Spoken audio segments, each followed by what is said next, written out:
கர்த்தராகிய இயேசுவின் இனிமையுள்ள நாமத்தில் நான் உங்களை வாழ்த்துகிறேன், வரவேற்கிறேன். நாடுகளில் தேவனுடைய வார்த்தையுமாய் உங்களோடு கூடையாயிருக்க, தேவனை துதிக்க, கர்த்தருடைய வார்த்தையை தியானிக்க தேவன் நமக்கு கிருபை செய்திருக்கிறது. அவர் உண்மையான தேவன், நம்மை ஆசீர்வதிக்கிறவர், ஒருபோதும் கைவிடாத நம்மை நேசிக்கிற நல்ல தகப்பனாய் அவர் நம்மோடு கூட இருக்கிறார். இன்றைக்கு கடந்து வந்திருக்கிற உங்களை யாவரையும் நசரேயனாகிய இயேசுவின் இனிமையுள்ள நாமத்தில் வரவேற்கிறேன். தேவன் நம்மோடு கூட இருந்து நம்மை ஆசீர்வதிப்பார். நாம் ஜெபிக்கலாம்.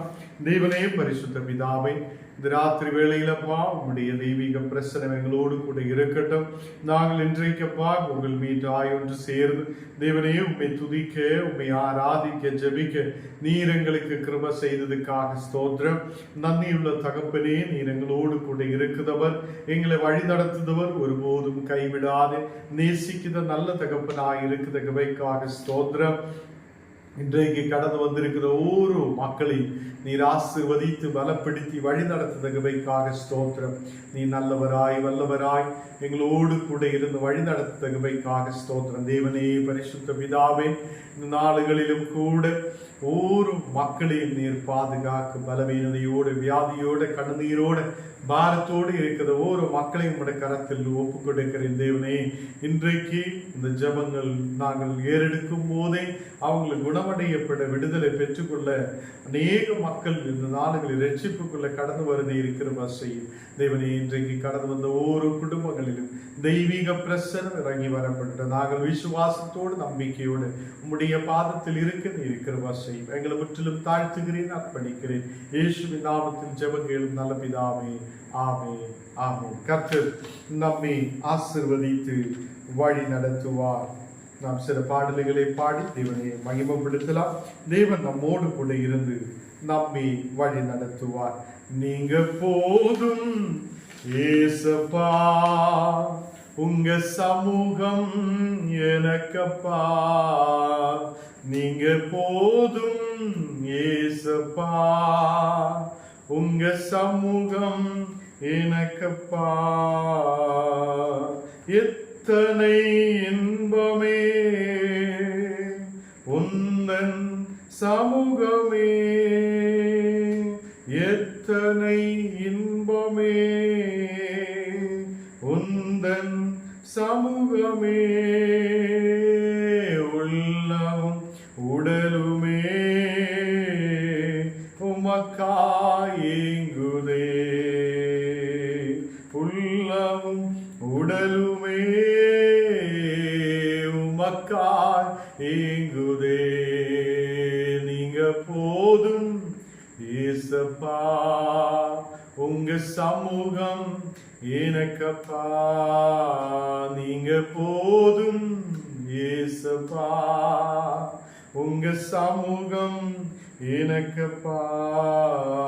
நீங்க போதும் ஏசப்பா, உங்க சமூகம் எனக்கப்பா.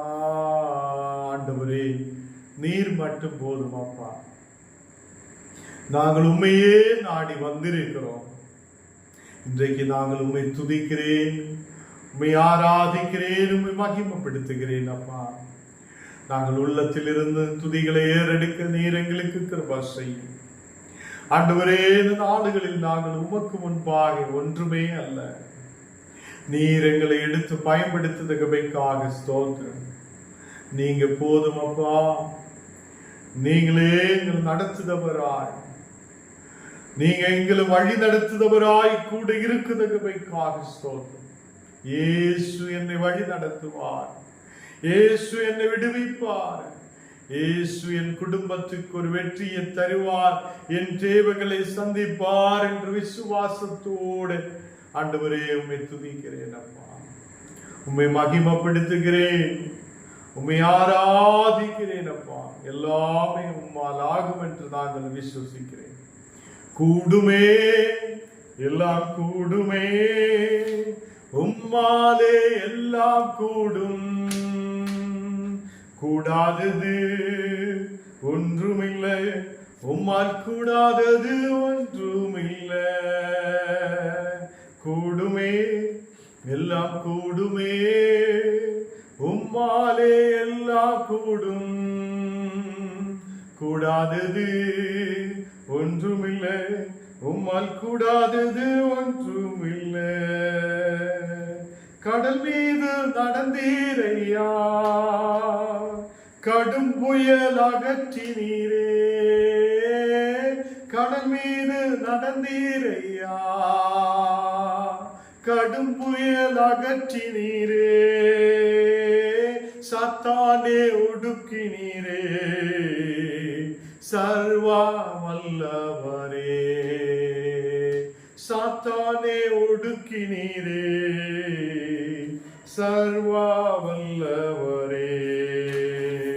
கூடுமே, எல்லாம் கூடுமே, உம்மாலே எல்லாம் கூடும்.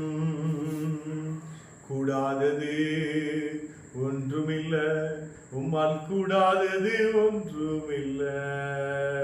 நாங்கள் உண்மை நம்பிக்கை வைக்கிறேன் அப்பா. எங்கள் முன்னாடி நீக்கிற எல்லா பிரச்சனைகளை மாற்ற நீர் உண்மையுள்ள தேவன். வியாதிகளை குணமாக்க நீர் உண்மையுள்ள தேவன். உம்மால் ஆகும் என்று நாங்கள் விசுவசித்து நம்பிக்கையோடு உண்மை துதிக்கிறேன் அப்பா. உண்மை ஆராதிக்கிறேன், உண்மை மகிமைப்படுத்துகிறேன் தேவனே. எல்லா பிசாசின் கிரியைகள் எரிக்கப்பட, சத்துருவின் கிரியைகள் எரிக்கப்பட, எல்லா பலவீனங்கள் எரிஞ்சு மாறப்பட நீர் கிருபை செய்ததுக்காக ஸ்தோத்திரம். எங்களை முற்றிலும் தாழ்த்துகிறேன், அர்ப்பணிக்கிறேன், எங்களை ஒப்பு கொடுக்கிறேன் அப்பா. இன்றைக்கு கடந்து வந்திருக்கிற ஒரு குடும்பங்கள் மேலும் உம்முடைய தெய்வீக பிரசனம் இறங்கி வருவதற்காக ஸ்தோத்திரம். அல்லேலூயா. நாங்கள் துதிக்க துதிக்க ஒரு குடும்பங்களில் விடுதல் உண்டாகப்பட, ஒரு குடும்பங்கள் வெற்றி பெறப்பட, சமாதானம் உண்டாகப்பட நீர் கிருபை செய்யட்டும். அல்லேலூயா. நாங்கள் நம்பிக்கையோடு உம்முடைய பாதத்தில் எங்களை அர்ப்பணிக்கிறேன், ஒப்பு கொடுக்கிறேன். இனி இந்த நாடுகள் எல்லாம் உமக்காக வாழ உம்முடைய நாமத்தை உயர்த்து நீர் எங்களுக்கு கிருபை செய்யும். எங்களை தாழ்த்துகிறேன், அர்ப்பணிக்கிறேன். இயேசுவின் நாமத்தில் ஜெபங்களும் நல்ல பிதாவே, ஆமென், ஆமென். கர்த்தர் நம்மை ஆசீர்வதித்து வழி நடத்துவார். இந்த ஜெப வேளையில் தேவன் நம்மை ஆசீர்வதித்திருக்கிறார். இன்றைக்கு நான் மெசேஜ் சொல்லி முடிச்ச உடனே அநேக மக்களுக்காக ஜெபிக்கிறார். இந்த நாளில் விசேஷமாக ஹாஸ்பிட்டல்ல இருக்கிற அந்த எஸ்ரா அம்மாவுக்காக நாம் ஜெபிக்கும். அதே மாதிரி இன்னைக்கு 2-3 பேருக்காக நாம் விசேஷமாக ஜெபிக்க விரும்புகிறேன். எல்லாரும் ஜெபத்தோட ஆயிருக்கட்டும். கர்த்தர் நம் குடும்பத்தில் பெரிய காரியத்தை செய்ய அவர் உண்மை உள்ள தேவனாய் இருக்கிறது. கர்த்தருடைய பிள்ளைகளே, நாம் தேவனை சார்ந்து இருக்கிறவங்களாய் இருக்கிறோம். நாம் தேவனுடைய பிள்ளைகளாய் இருக்கிறோம். நாம் கர்த்தரை நம்புத மக்களாய் இருக்கும் போது நம்முடைய சத்துருக்களையும் நேசிக்கிறவங்களாய் நாம் காணப்படணும் என்று நாம் இந்த நாளுகளில் நாம் தியானித்து வருகிறோம். கர்த்தருடைய பிள்ளைகளே, சத்துருக்களே நேசிக்கிற மக்கள் இன்றைக்கு உலகத்தில் யாருமே இல்லை. அநேகர் இந்த நாளுகளில் தனிக்கு விரோதமாய் எழும்புதவனுக்கிட்ட பேசவே பேசாது இருக்கிற நாளுகளில் இயேசு கிறிஸ்து சொல்லுகிறார், உன் சத்ருவே நீ நேசிக்கணும், நீ அவனுக்காக ஜெபிக்கணும், உனக்கு விரோதமாய் எழும்புதவனுக்காக நீ ஜெபிக்கணும். அப்படி ஜெபிக்கிற மக்களாய் நீங்க மாற்றப்படும் போது கர்த்தருடைய சீஷர்களாய் நாம் மாற்றப்படுகிறோம். அவருடைய வார்த்தையின்படி நடக்கிற மக்களாய் காணப்படுகிறோம். நாம் அநேக நாளுகளாய் இந்த விஷயத்தை தியானித்து வருகிறது. கர்த்தருடைய பிள்ளைகளை, யாத்ராகமம் 23ஆம் அதிகாரம் അതിന്റെ 4வது வசனத்திலும் இந்த மாதிரி சில விஷயங்களை தேவன் இஸ்ரவேல் ஜனத்தோடு பேசுகிறது. யாத்ராகமம் 23 അതിന്റെ 4வது வசனம் நாம் வாசிக்கலாம். உன் சத்ருவின் மாடாவது அவனுடைய கழுதையாவது தப்பி போக கண்டால் அதை திரும்ப அவனிடத்தில் கொண்டு விடுவாயாக.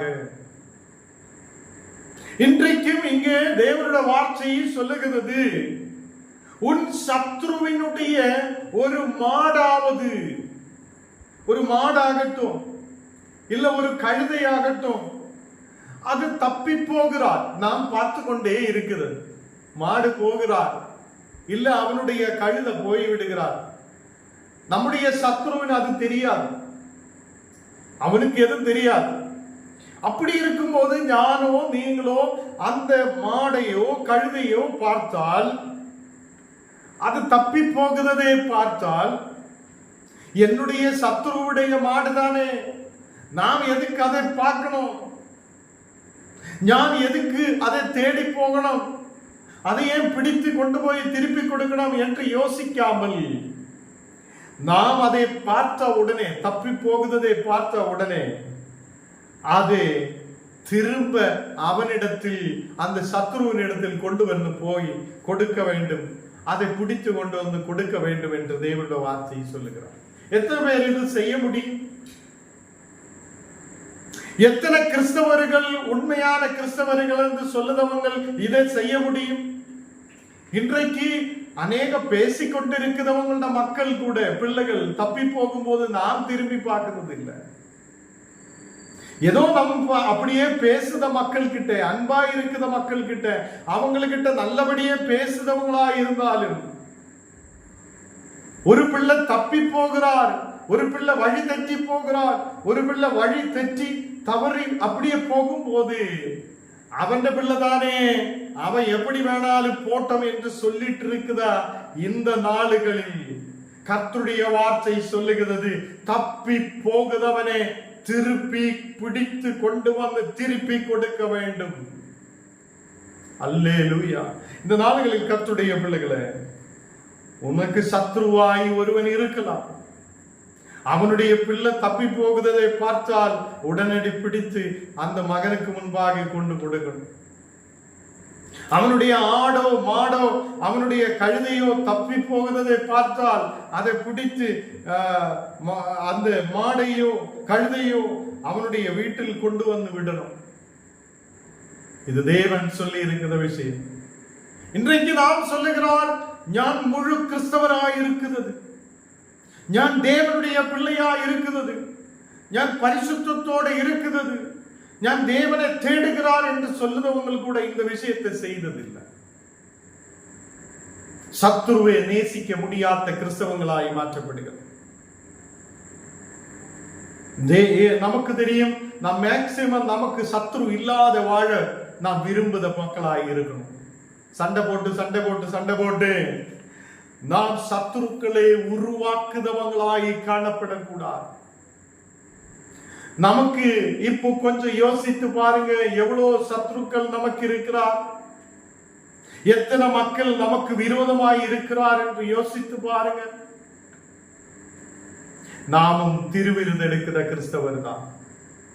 திருவிருது எடுக்கிற முன்னாடி நாம் அந்த சத்ருவோடு கூட போய் ஒப்புரவலாகணும். மகனே, நான் செய்தது தவறுதான், என்ன மன்னிங்க என்று சொல்லி ஒப்புரவலாகி முன்னாடி போகுத எத்தனை கிறிஸ்தவர் இருக்கிறது?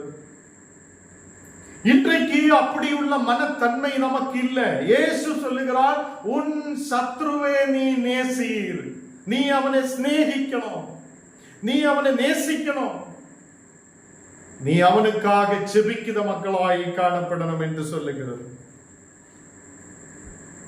இன்றைக்கு அவனுடைய மாடு போகுது தப்பி போகிறதை பார்த்தால் நாம் சும்மாவே இருக்கக்கூடாது. நமக்கு சுற்றிலும் நாம இருக்கிற கிராமங்களில் பட்டணங்களில் நமக்கு விரோதமாய் எழுப்புதவனை கூட மாடு போனால் கூட பிடிச்சு கட்டி திருப்பி கொண்டு வந்து விடணும், அவனோட வீட்டுக்கு முன்னாடி கொண்டு விடணும். அப்படி உள்ள மனத்தன்மை இருக்கிற உண்மையான கிறிஸ்தவங்களாய் நாம் மாற்றப்படும். யாத்ராகமம் 23 அதன் 5வது வசனத்தில் சொல்லுகிறார், உன்னை பகைக்கிறவனுடைய கழுதை சுமையோட விழுந்து கிடக்கிறதை கண்டாயானால் அதுக்கு உதவி செய்யாதிருக்கலாமா? அங்கு ஒரு கேள்வி எழுப்புகிறார். ஒரு கழுதை, அது உன்னை பகைக்கிறவனுடைய கழுதையா இருந்தாலும், உனக்கு விரோதமாய் பேசுதவனுடைய கழுதையா இருந்தாலும், உனக்கு விரோதமாய் எழும்புதவனுடைய கழுதையா இருந்தாலும், அது சுமையோடு சுமக்குத கழுதை, அதுக்கு பின்னாடி ரொம்ப வெயிட் தாங்க முடியாத, அது விழுந்து கிடக்கிறதை பார்க்கும் போது நீ அதுக்கு உதவி செய்யாது இருக்கலாமா? இன்றைக்கு என்னோடும் உங்களோடு கர்த்தர் கேட்கிறது, நாம் சில நேரத்தில் மக்களுக்கு உதவி செய்யாதவங்களாய் காணப்படுகிறார். ஒரு வார்த்தையால் உதவி செய்ய முடியாது இருக்கிற மக்கள், நீ நல்லா இருக்கும், உனக்கு நல்ல வழி திறக்கும், நீ சமாதானமாய் இரு என்று சொல்ல முடியாது. சுமையோடு இருக்கிறவனை பார்க்கும் போது ஒரு நல்ல வார்த்தை பேச முடியாது இருக்கிற எத்தனையோ கிறிஸ்தவங்கள் நமக்கு இருக்கிறது. நமக்கு சுற்றிலும் அநேகர் இந்த நாடுகளில் தன் தாயோடு தகப்பனோடு நல்ல நிலையில் பேச முடியாது இருக்கிற எத்தனையோ பேர் இருக்கிறது. கர்த்தர் உன்னை நடத்துவார், உனக்கு நல்ல ஆரோக்கியத்தை விடுதலை கொடுப்பார் என்று சொல்ல முடியாது இருக்கிற எத்தனையோ மக்கள் இருக்கிறது. அப்படி நமக்கு நம்முடைய சொந்தமாயிருக்கிற மக்களையே நாம் பேச முடியாது இருக்கும் போது, அவங்களை கவனிக்க முடியாது இருக்கும் போது, நம்மை பகைக்கிறவனுடைய கழுதையை நாம் எழுப்பி விடுமா? ஆண்டவர் சொல்லுது, உன்னை பகைக்கிறவனுடைய கழுதை சுமையோடு அது விழுந்து கிடக்கிறதை நீ பார்க்கும் போது நீ சும்மாவே விட்டுட்டு போக கூடாது. அதுக்கு நீ உதவி செய்த ஒரு மனத்தன்மை உனக்கு இருக்க வேண்டும். அவசியமாக அந்த பகைக்கிறவனோடு கூட சேர்ந்து அந்த கழுதையை தூக்கி எழுப்புதவங்களாய் காணப்படும். நமக்கு தெரியும், அன்னைக்குள்ள மக்கள் கழுதையில தான் பிரயாணம் பண்ணும். சுமக்குறது கழுதை, மக்களை கொண்டு போகுது கழுதை, குதிரையும் கழுதையும் தான் அன்னைக்குள்ள மக்கள் யூஸ் பண்ணிட்டு இருக்கும். இன்றைக்கு வண்டிகள் நமக்கு இருக்கிறது, பைக் இருக்கும். ஒருவன் பஞ்சரான பைக்கை தள்ளி தள்ளி கொண்டு போகும்போது, மகனே உனக்கு ஏதாவது உதவி நான் செய்யணுமாடா என்று கேட்குறதுதான் உண்மையான கிறிஸ்தவனுடைய ஒரு மனத்தன்மை. இல்ல அவன் என்னுடைய பகையனாய் இருக்குது, அவன் என்னை பகைக்கிறவனாய் இருக்குது, அவன் எனக்கு விரோதியாய் இருக்குது, அவன் எனக்கு உதவி செய்யாதவனாய் இருக்குது, அதனாலே அவன் பஞ்சரான வண்டியை எப்படி வேணாலும் கொண்டு போட்டு நான் போயிட்டே இருக்கும் என்று சொல்லுது.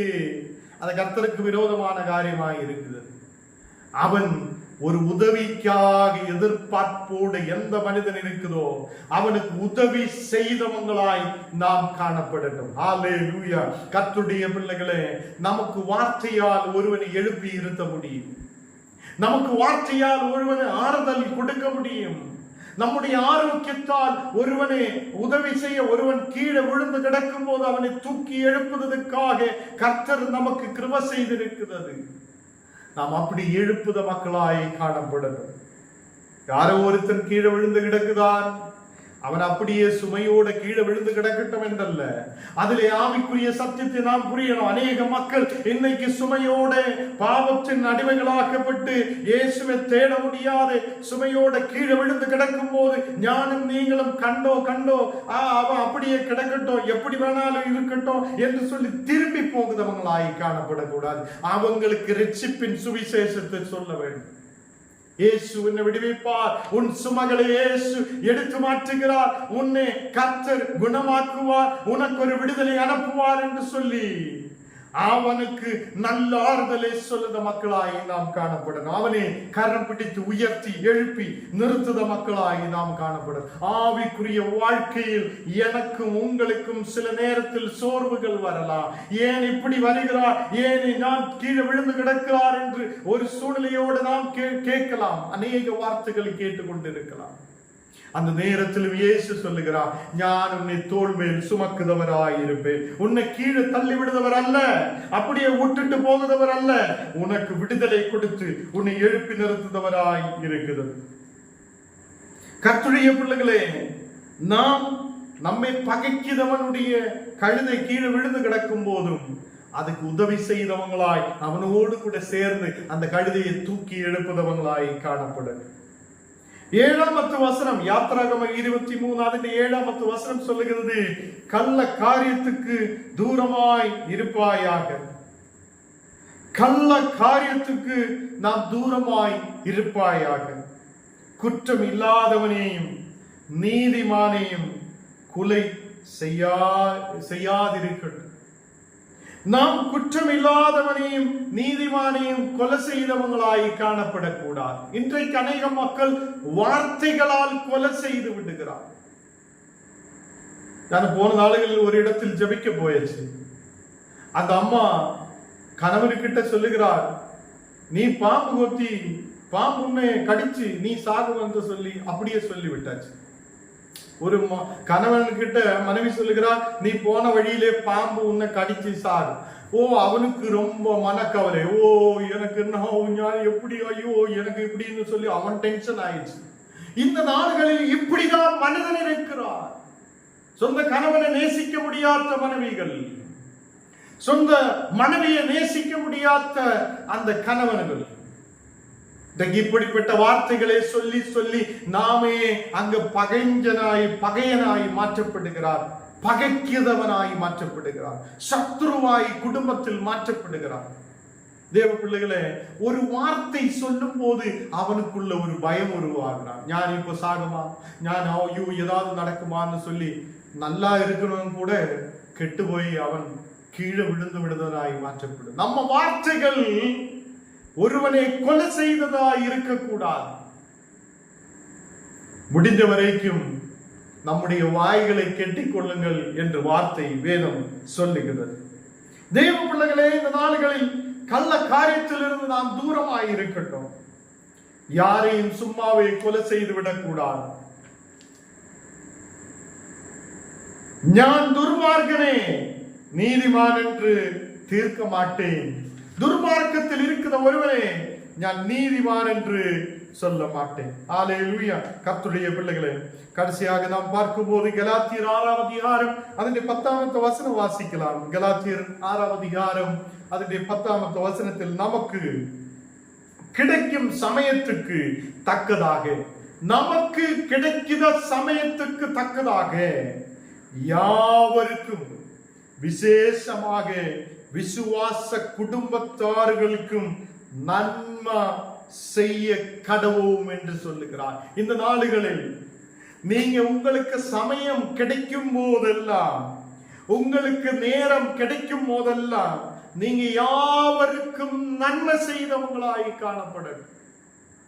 திண்மை செய்த மக்களாய் அல்ல, திண்மையை பேசுத மக்களாய் அல்ல, ஒருவனை கீழே தள்ளிவிடுதவங்களாய் அல்ல, அவங்களுக்கு நன்மை செய்தவங்களாய் காணப்படட்டும். விசேஷமாக விசுவாச குடும்பங்கள், விசுவாசத்தில் இருக்கிற குடும்பங்களுக்கும் நன்மை செய்த மக்களாய் நாம் காணப்படட்டும். கர்த்தர் நம்மை ஆசீர்வதித்து வழி நடத்துவார். எல்லாரும் கண்ணுகளை மூடி நாம் ஜெபிக்க போகிறோம். எல்லா மக்களும் விசேஷமாக இன்னைக்கு ஹாஸ்பிட்டலில் ஆயிருக்கிற அந்த மகளுக்காக, எஸ்தர் என்று சொல்லுத மகளுக்காக விசேஷமாய் ஜெபிக்க போகிறார். கர்த்தர் நமக்கு பெரிய காரியத்தை செய்வ. எல்லாரும் கண்ணுகளை மூடலாம், ஜெபிக்கலாம். தேவனே, பரிசுத்த பிதாவே, இந்த நேரத்தில் அந்த ஹாஸ்பிட்டல்களில் ஆண்டவரே இந்த மகள் கஷ்டத்தோடு, பலவீனதையோடு, வியாதியோடு ஆண்டவரே உயிருக்காக போராடி கொண்டிருக்கும் போது தேவனே, இந்த மகளுக்கு நல்ல ஆரோக்கியத்தை கட்டளையிட, ஒரு சௌக்கியத்தை கட்டளையிட நீர் உண்மையுள்ள தேவனாய் இருக்கிறார் என்று நாங்கள் விசுவசிக்கிறேன். இந்த நேரத்தில் தூதன்மாரோடு கட்டளையிடுகிறேன். இயேசுவின் நாமத்தில் மகள் இருக்கிற இடத்தில் இறங்கி சென்று இந்த மகளை தொடட்டும். என்ன பிரச்சனை இருக்குதோ அந்த பிளட்டுகளில் இருக்கிற பிரச்சனைகள் இயேசுவின் நாமத்தில் நேரையாவதற்காக ஸ்தோத்திரம். இப்போ ஒரு சௌக்கியம் உண்டாகட்டும். உன்னால் ஆகும் என்று நாங்கள் விசுவசிக்கிறேன். அந்த மகள் ஆரோக்கியத்தோடு இருக்கிறார் என்று சொல்லப்படுகிற தரத்தில் ஒரு விடுதலை போல் இறங்கி செல்லட்டும். மகளை நீர் தொடட்டும். தேவனே, இந்த நாடுகளில் ஒரு பெரிய விடுதல் நீர் கட்டளையிடுதற்காக ஸ்தோத்திரம். அதே மாதிரி கர்த்தாவே, அந்த நிவின் என்று சொல்லுது அந்த மகனுக்காக ஜெபிக்கிறேன். அந்த சின்ன மகனே, நீ தொடுதற்காக ஸ்தோத்திரம். ஒரு சௌக்கியத்தை கட்டளையிடும். அந்த கால்களின் மேல் இருக்கிற பலவீனதைகளை நீர் மாற்றும். இந்த நாடுகளில் கர்த்தாவே, அநேக மக்கள் வியாதியோடு, பலவீனதையோடு இருக்கிறார். வீடுகளில் ஆயிருக்கிற மக்கள், ஹாஸ்பிட்டலில் ஆயிருக்கிற மக்கள், அவங்களுக்காக விசேஷமாய் ஜெபிக்கிறேன். ஒரு சௌக்கியத்தை கட்டளையிடும். இந்த நாடுகளில் சுகர்களால் இந்த மக்கள், அநேக மக்கள் பாரத்தோடு இருக்கிறது. அந்த சுகர் வியாதிகள் இயேசுவின் நாமத்தில் ஒரு சரீரங்களில் இருந்தும் விடுதல் கிடைக்கப்பட இயேசுவே ஒரு மக்களையும் நீர் தொடுதகவைக்காக ஸ்தோத்திரம். இந்த நேரத்தில் விசுவாசத்தோடு ஜெபிக்கிற மக்கள் குணமடைய போகிறார். ஆண்டவரே, இப்பொழுதே அந்த வியாதிகள் சரீரத்திலிருந்து விட்டு மாறப்படட்டும். ஒரு குணமாக்குத வல்லமை இறங்கி செல்லட்டும். தேவனே, இந்த மக்களை நீர் தொடுதகவைக்காக ஸ்தோத்திரம். ஹல்லேலூயா. இந்த நேரத்தில் அப்பா தேவனே, ஒரு ஒரு ஒரு குடும்பங்களிலும் ஒரு பெரிய விடுதல் உண்டாக கிருபை செய்யும். அந்த சசி என்று சொல்லுத சிஸ்டருக்காக விசேஷமாய் ஜெபிக்கிறேன். அந்த மகள் ஹாஸ்பிட்டலில் ஆயிருக்கும் போது ஒரு சௌக்கியத்தை அனுப்புதகவைக்காக ஸ்தோத்திரம். மகளை நீர் தொடு. கேரளா பகுதியில் இருக்குது அந்த மகனுக்காக ஜெபிக்கிறேன். அவன் கால்கள் எழும்பி நடக்க செய்த தேவன் நீர், உண்மை உள்ள தேவன். கால்கள் பலம் உண்டாகட்டும், சரீர பலப்படட்டும். ஆண்டவரே, மகன் தலைக்ககத்தும் புறத்தும் பிரெயினிலும் எல்லா நரம்புகளிலும் ஒரு விடுதல் உண்டாக நீர் கிருபை செய்யும். ஆண்டவரே, அதே மாதிரி அந்த குடும்பத்தில் ஆயிருக்கிற மகளுக்காக எல்லாருக்காக விசேஷமாய் ஜெபிக்கிறேன். ஒரு விடுதலை கொடு. செய்த விசிஷ்ட அம்மாவுக்காக விசேஷமாய் ஜெபிக்கிறேன். நல்ல விசுவாசத்தை கொண்டு நிரப்பும். கர்த்தர் விடுதலை கொடுத்திருக்கிறார் என்றுள்ள நம்பிக்கையோடு முன்னாடி கடந்து வர நீர் கிருபை செய்வதற்காக ஸ்தோத்திரம். இந்த நாடுகளில் கர்த்தாவே, விசேஷமாக அந்த எஸ்தர் என்ற அம்மாவுக்காக விசேஷமாய் ஜெபிக்கிறேன். நீ தொட வல்லமையுள்ள தேவன். எல்லாவரும் இந்த நாடுகளில் முடியாது என்று சொல்லும் போது நாங்கள் விசுவசிக்கிறார், உம்முடைய நாமத்தால் முடியும். அந்த மகள் எழும்பி நிற்க கிருபை செய்யும். அந்த மகளுக்கு ஒரு சௌக்கியத்தை கொடுக்க உம்மால் ஆகும் என்று நாங்கள் விசுவசித்து இயேசு கிறிஸ்துவின் நாமத்தில் அந்த மகளை நாங்கள் செபித்து ஆசீர்வதிக்கிற. நீர் காய்ச்சோடு இருக்க, எழும்பி நிற்க, நடக்க நீர் ஆரோக்கியத்தை கொடுக்குதற்காக ஸ்தோத்திரம். இப்போ மகளது சரீரத்தின் மேல் இருக்கிற எல்லா வியாதிகள், எல்லா பலவீனர்கள் நாங்கள் இயேசுவின் நாமத்தில் எடுத்து மாற்றுகிறோம். ஒரு சௌக்கியம் உண்டாகும். நல்ல சௌக்கியத்தை கொண்டு தரப்போம். உம்முடைய கிருபை இறங்கி வரட்டும். நீர் மாத்திரம் பரிசுத்தர், உண்மையுள்ள தேவன். எங்களை முற்றிலும் தாழ்த்துகிறேன், அர்ப்பணிக்கிறேன். இந்த நாடுகளில் கடந்து வந்த ஒவ்வொரு மக்களுடைய குடும்பங்கள் ஆசீர்வதிக்கப்படட்டும். நல்ல சமாதானத்தோடு, சந்தோஷத்தோடு, வெற்றியோடு, விடுதலோடு இருக்க கிருபை செய்யும். நாலு தினத்தில் உண்மை துதிக்க, உண்மை ஆராதிக்க, ஜெபிக்க நீர் எங்களுக்கு கிருபை செய்யும். எங்களை முற்றிலும் தாழ்த்துகிறேன், அர்ப்பணிக்கிறேன். இயேசுவின் நாமத்தில் ஜெபங்கள் நல்ல பிதாவே, ஆமென்.